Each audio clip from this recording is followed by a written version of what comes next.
Halo teman-teman, berjumpa lagi dengan Starla. Kali ini akan membawakan cerita dari daerah Samba. Cerita ini berjudul Semangka Emas.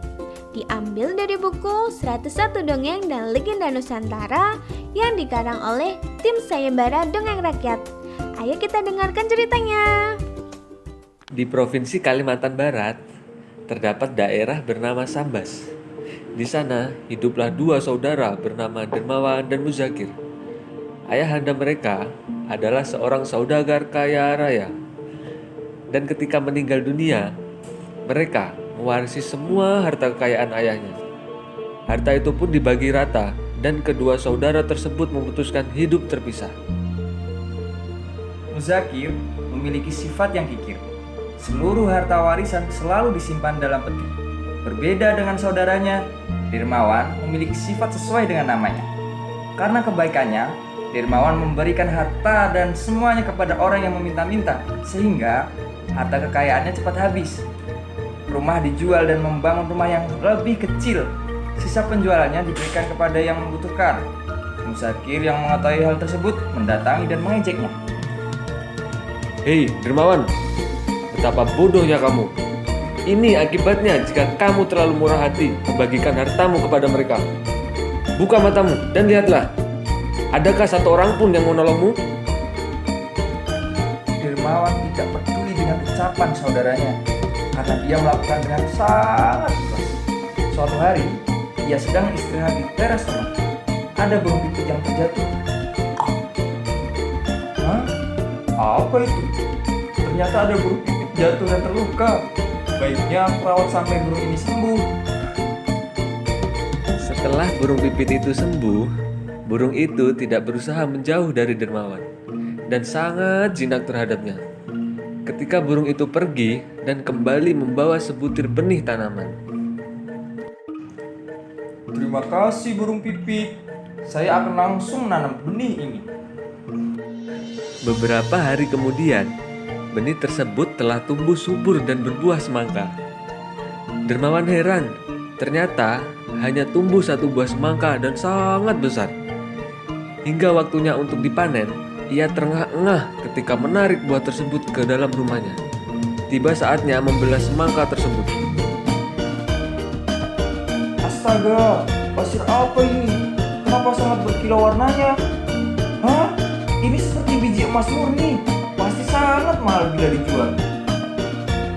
Akhirnya, ia menjual sebagian biji emas tersebut. Dari hasil penjualannya, ia membangun rumah yang sangat megah dan kebun yang sangat luas. Ia mempekerjakan orang untuk mengurus kebun ini. Hai saudaraku, bagaimana kehidupanmu cepat berubah? Padahal engkau baru saja jatuh miskin. Akhirnya, Dermawan menceritakan dari awal sampai akhir. Dengan cerita tersebut, muncullah niat licik dan jahat dari Muzakir. Pengawal, cepat cari burung pipit itu. Jika kalian menemuinya, celakailah dengan cara menyumpit. Akhirnya, cara tersebut berhasil dan Muzakir melancarkan aksi. Aduh, kasihan sekali kamu burung pipit. Biarkan aku merawatmu sampai sembuh ya. Burung pipit tersebut tahu tipu muslihat Muzakir.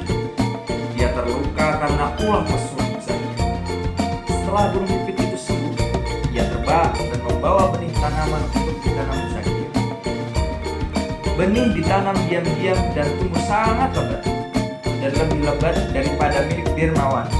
Dan buahnya begitu sangat besar.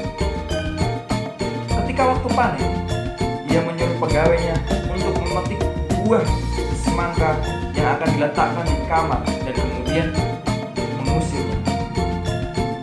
Karena ia tidak ingin seorang pun tahu isi semangka tersebut. Wah, aku tidak sabar untuk membelah buah semangka ini. Aku akan menjadi kaya raya. Hahaha.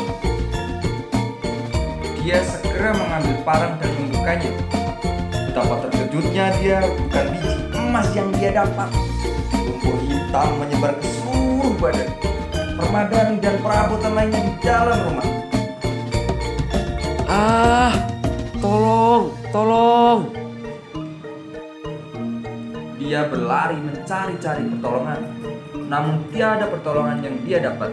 Hanya tepuk tangan dan tawa riuh dari orang sekitar.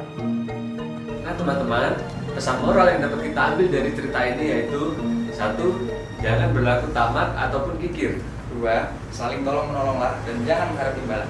Sampai bertemu lagi di episode Starla selanjutnya. Dadah! Dadah.